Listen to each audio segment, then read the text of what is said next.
What up? Welcome to the Stanley Parable.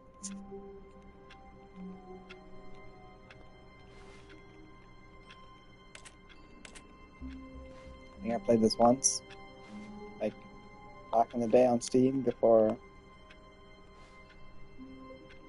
it was like on alpha back then. Maybe, I don't know. All of his co-workers were gone. What could it mean? Stanley decided to go to the meeting room. Perhaps he had simply missed a memo.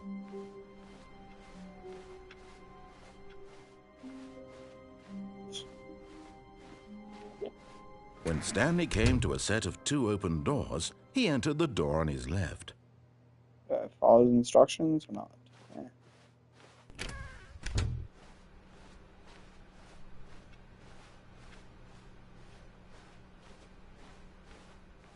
Yet there was not a single person here either. Feeling a wave of disbelief, Stanley decided to go up to his boss's office, hoping he might find an answer there. Coming to a staircase, Stanley walked upstairs to his boss's office.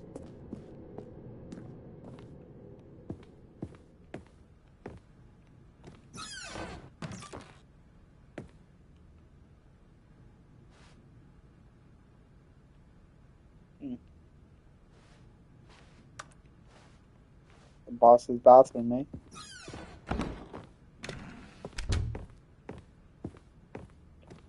Stepping into his manager's office, Stanley was once again stunned to discover not an indication of any human life. Shocked, unraveled, Stanley wondered in disbelief who orchestrated this. What dark secret was being held from him?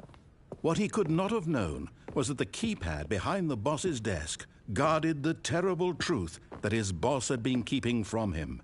And so the boss had assigned it an extra secret PIN number, 2845. But of course, Stanley couldn't possibly have known this.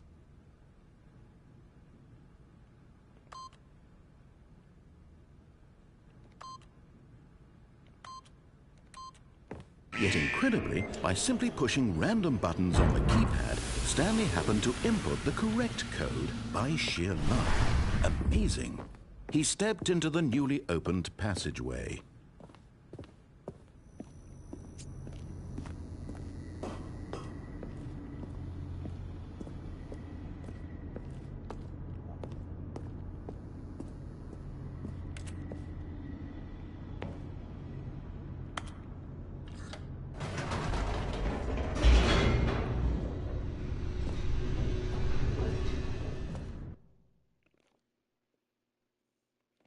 Descending deeper into the building, Stanley realized he felt a bit peculiar.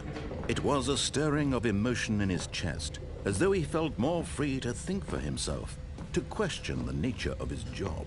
Why did he feel this now, when for years it had never occurred to him? This question would not go unanswered for long. Stanley walked straight ahead through the large door that read Mind Control Facility.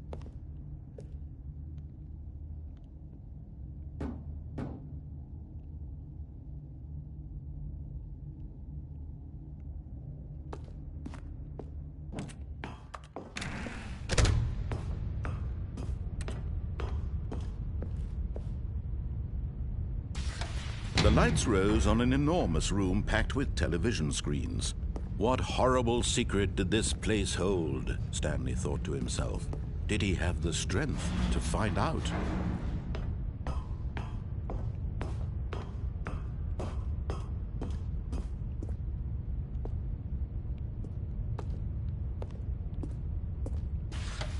Now the monitors jumped to life, their true nature revealed. Each bore the number of an employee in the building, Stanley's co-workers. The lives of so many individuals reduced to images on a screen, and Stanley, one of them, eternally monitored in this place where freedom meant nothing.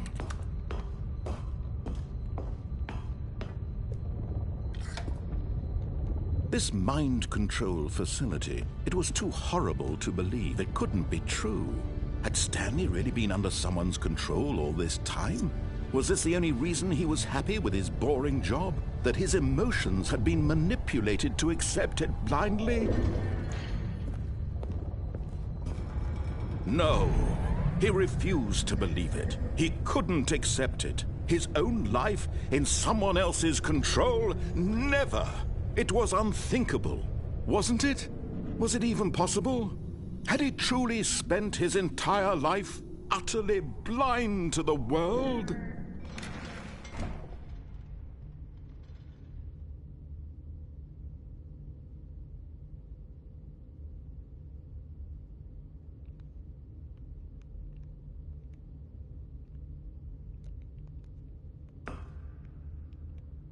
But here was the proof. The heart of the operation. Controls labeled with emotions. Happy, or sad, or content. Walking, eating, working. All of it monitored and commanded from this very place. And as the cold reality of his past began to sink in, Stanley decided that this machinery would never again exert its terrible power over another human life. For he would dismantle the controls once and for all.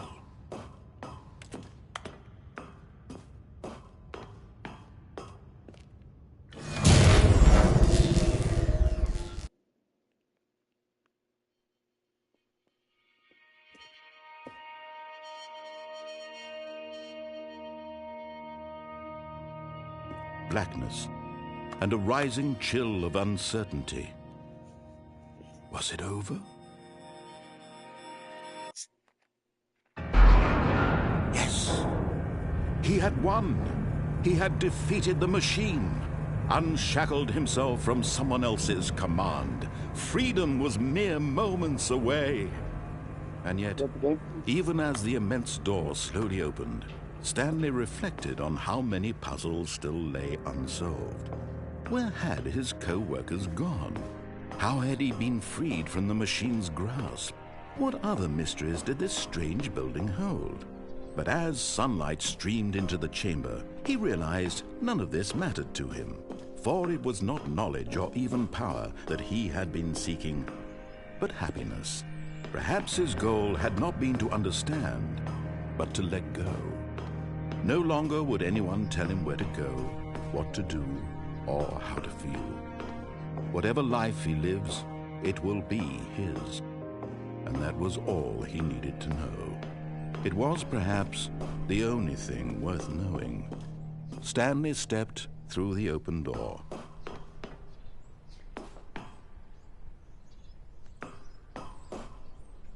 Stanley felt the cool breeze upon his skin, the feeling of liberation, the immense possibility of the new path before him. This was exactly the way, right now, that things were meant to happen. And Stanley was happy. Hooray. Hooray.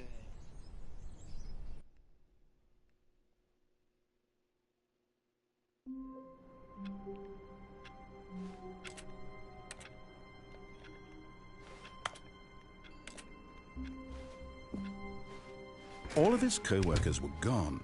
What could it mean? Stanley decided to go to the meeting room. Perhaps he had simply missed a memo.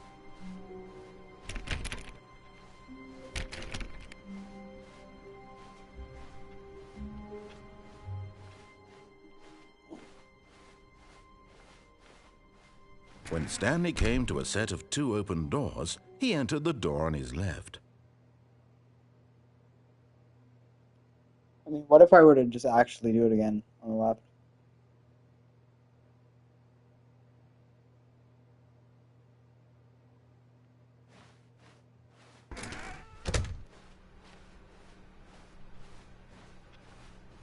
Let's see what happens if I just keep going. Yet there was not a single person here either. Feeling a wave of disbelief, Stanley decided to go up to his boss's office, hoping he might find an answer there. Coming to a staircase, Stanley walked upstairs to his boss's office.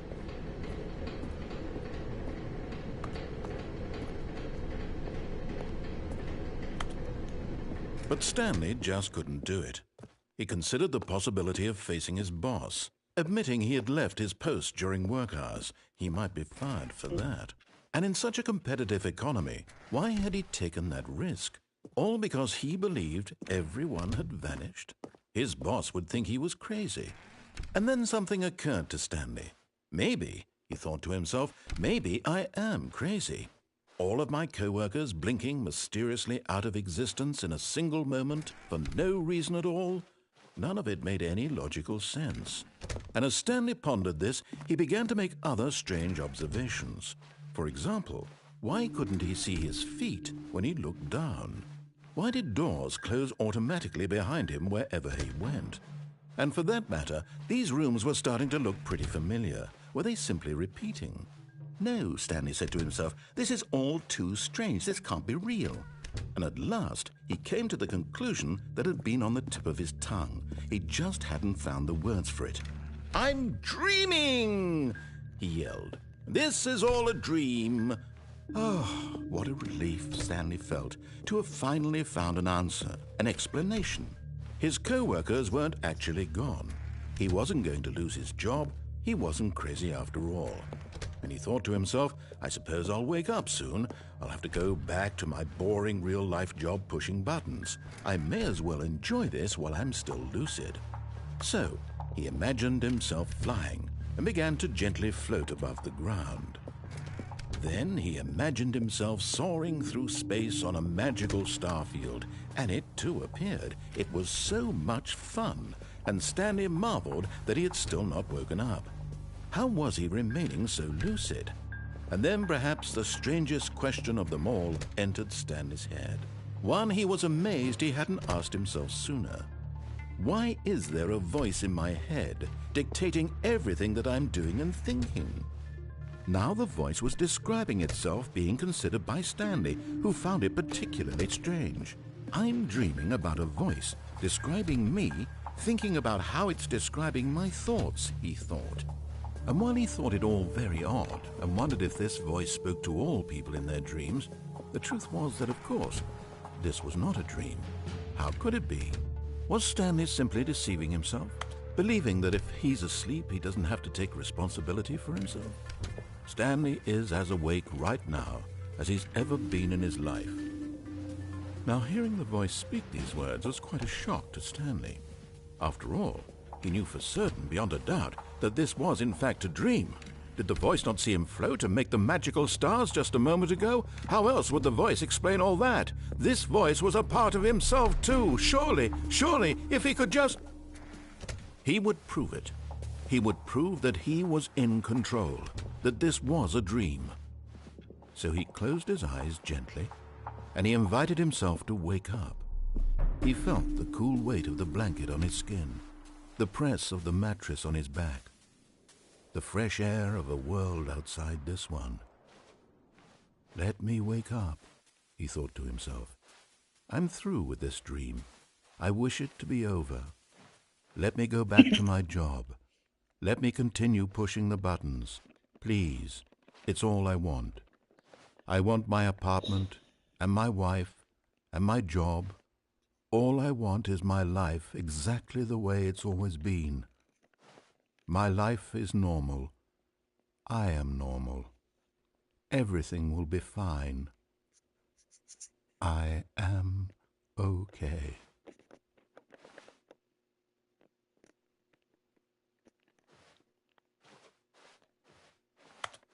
Stanley began screaming.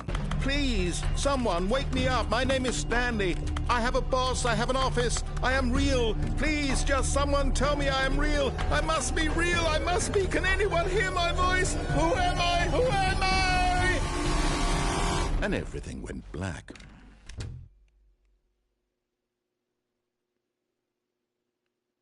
This is the story of a woman named Mariella. Mariella woke up on a day like any other. She arose, got dressed, gathered her belongings, and walked to her place of work. But on this particular day, her walk was interrupted by the body of a man who had stumbled through town talking and screaming to himself, and then collapsed dead on the sidewalk. And although she would soon turn to go call for an ambulance, for just a few brief moments, she considered the strange man. He was obviously crazy. That's it. This much she I died. knew. Everyone knows what crazy people look like. And in that moment, she thought to herself how lucky she was to be normal. I am sane. I am in control of my mind. I know what is real and what isn't. It was comforting to think this, and in a certain way, seeing this man made her feel better. But then she remembered the meeting she had scheduled for that day, the very important people whose impressions of her would affect her career, and by extension, the rest of her life. She had no time for this, so it was only a moment that she stood there, staring down at the body. And then she turned and ran.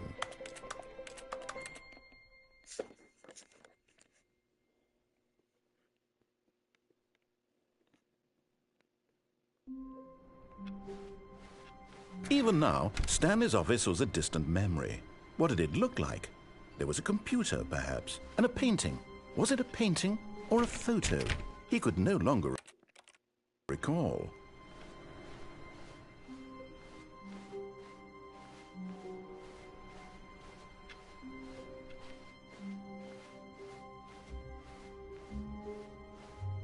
When Stanley came to a set of 2 open doors, he entered the door on his left.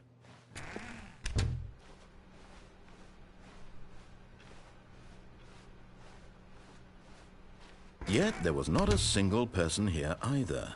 Feeling a wave of disbelief, Stanley decided to go up to his boss's office. Hoping he might come into a staircase, Stanley walked upstairs to his boss's office.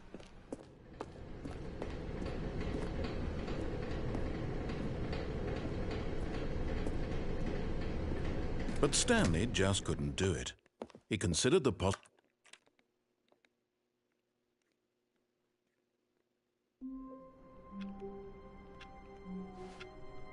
All of his co-workers were gone. What could it mean? Stanley decided to go to the meeting room. Perhaps he had simply missed a memo. When Stanley came to a set of 2 open doors, he entered the door on his left.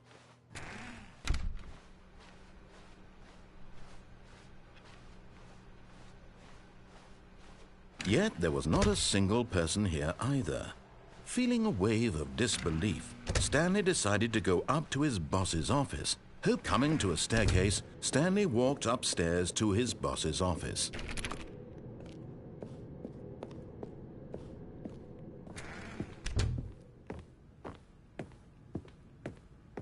Stepping into his manager's office, Stanley was once again stunned to discover not an indication of any human life. What could it mean? Stanley wondered aloud to nobody. He began wildly tearing through papers on the boss's desk, pulling books off the shelf, looking behind paintings, desperate for clues to his situation. But his attention was caught by a keypad behind the boss's desk. What could its purpose be? In fact, this keypad guarded the terrible secret that lay buried below his feet. And so the boss had assigned it an extra secret PIN number, 2845. But of course, Stanley couldn't possibly have known this. Yet incredibly, by simply pushing random buttons on the keypad, Stanley happened to input the correct code by sheer luck. Amazing. He stepped into the newly opened passageway.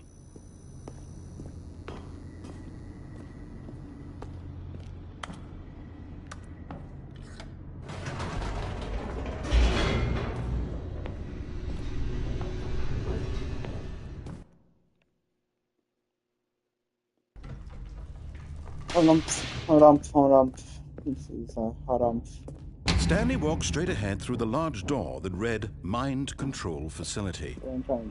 Although this passageway had the word escape written on it, the truth was that at the end of this hall, Stanley would meet his violent death. The door behind him was not shut. Stanley still had every opportunity to turn around and get back on track. At this point, Stanley was making a conscious, concerted effort to walk forward and willingly confront his death.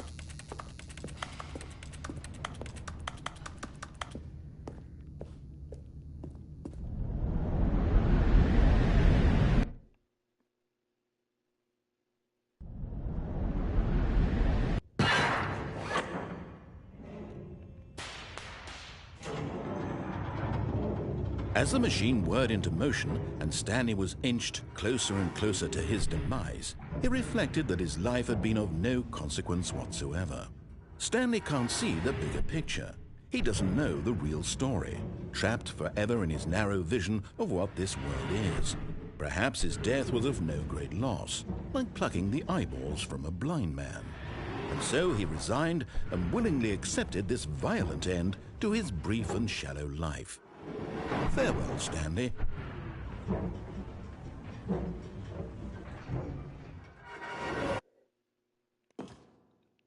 Farewell, Stanley, cried the narrator, as Stanley was led helplessly into the enormous metal jaws. In a single visceral instant, Stanley was obliterated as the machine crushed every bone in his body, killing him instantly.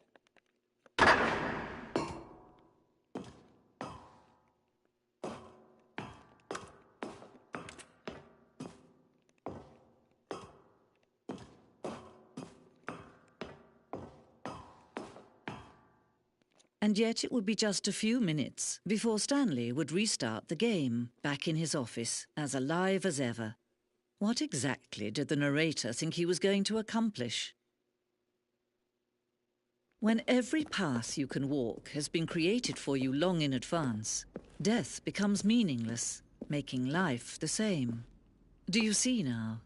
Do you see that Stanley was already dead from the moment he hit start?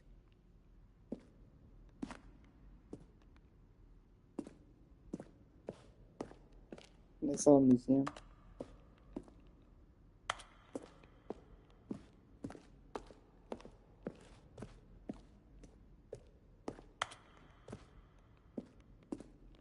$3.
These are the developers, eh?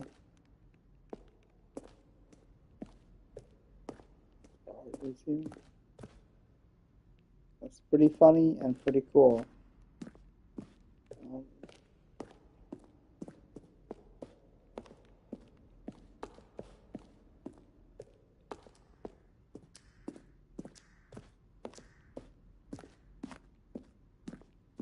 I mean, it'd be pretty cool if they had a game that was like just different art museums that you go to and like actually just hang out in them or something.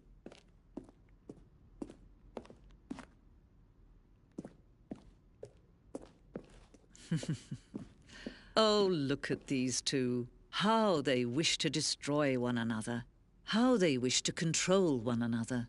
How they both wish to be free. Can you see? Can you see how much they need one another? No, perhaps not. Sometimes these things cannot be seen. But listen to me. You can still save these two. You can stop the program before they both fail. Turn off your PlayStation. There's no other way to beat this game. As long as you move forward, you'll be walking someone else's path. Stop now and it'll be your only true choice. Whatever you do, choose it. Don't let time choose for you. Don't let...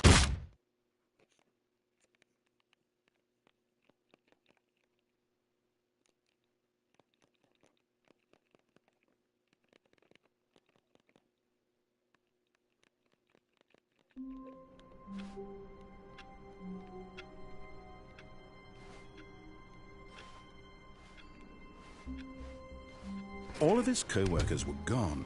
What could it mean? Stanley decided to go to the meeting room. Perhaps he had simply missed a memo.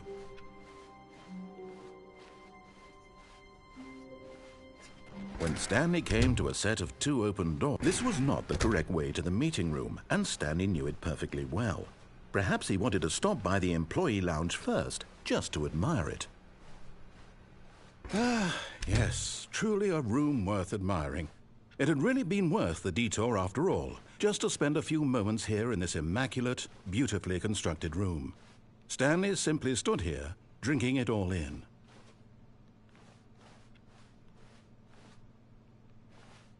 But eager to get back to business, Stanley took the first open door on his left.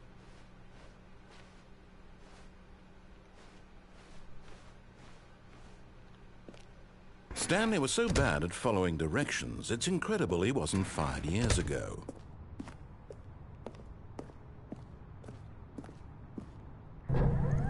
Look, Stanley, I think perhaps we've gotten off on the wrong foot here. I'm not your enemy, really, I'm not. I realize that investing your trust in someone else can be difficult, but the fact is that the story has been about nothing but you all this time. There's someone you've been neglecting, Stanley. Someone you've forgotten about. Please, stop trying to make every decision by yourself. Now, I'm not asking for me, I'm asking for her. This is it, Stanley. Your chance to redeem yourself. To put your work aside, to let her back into your life. She's been waiting.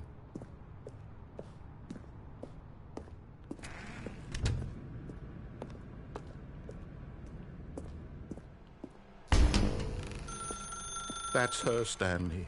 You...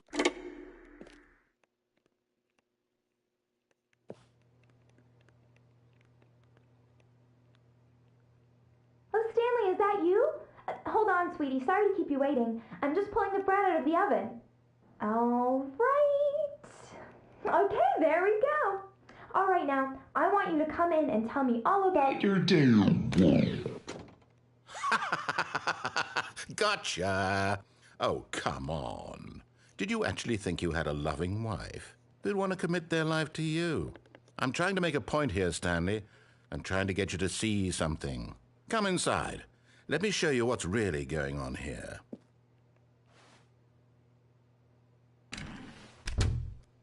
This is a very sad story about the death of a man named Stanley. Stanley is quite a boring fellow. He has a job that demands nothing of him, and every button that he pushes is a reminder of the inconsequential nature of his existence. Oh.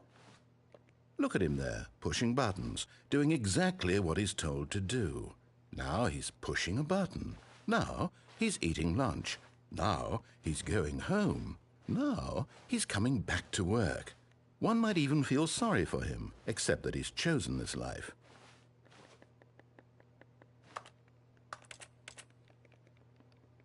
But in his mind, he can go on fantastic adventures. From behind his desk, Stanley dreamed of wild expeditions into the unknown, fantastic discoveries of new lands. It was wonderful, and each day that he returned to work was a reminder that none of it would ever happen to him. And so he began to fantasize about his own job. First, he imagined that one day while at work, he stepped up from his desk to realize that all of his co-workers, his boss, everyone in the building had suddenly vanished off the face of the earth. I'm up. The thought excited him terribly. So he went further. He imagined that he came to 2 open doors and that he could go through either. At last, choice. It barely even mattered what lay behind each door. The mere thought that his decisions would mean something was almost too wonderful to behold. As he wandered through this fantasy world, he began to fill it with many possible paths and destinations. Down one path lay an enormous round room with monitors and mind controls. And down another was a yellow line that weaved in many directions. And down another was a game with a baby.